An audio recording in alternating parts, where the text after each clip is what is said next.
हमसे नाही आटवा सनाय हो कलैया बड़ दुखाय छोटी ननदी। हमसे नाही आटवा सनाय हो कलैया बड़ दुखाय छोटी ननदी।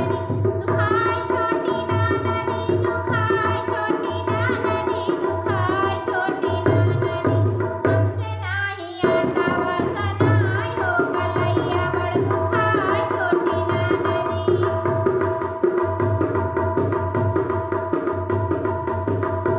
अरे ई बात जब हम अपने सासु से कहलौं, ई बात जब हम अपने सासु से कहलौं, अरे सुनतै ससुइया बिरनवै गरियाय हो कलैया बड़ दुखाय छोटी ननदी।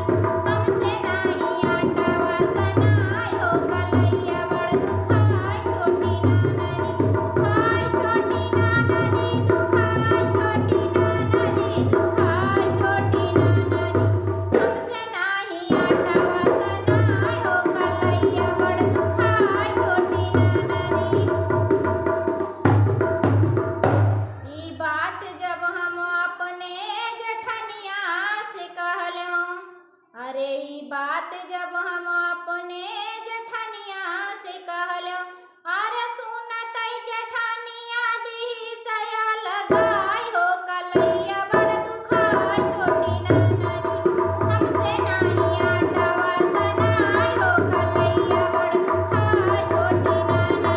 दुखाय छोटी ननदी दुखाय छोटी ननदी दुखाय छोटी ननदी।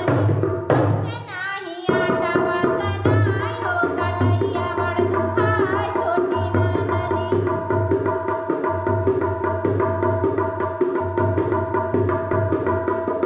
अरे ई बात जब हम अपने पियाजी से कहलौं, ई बात जब हम अपने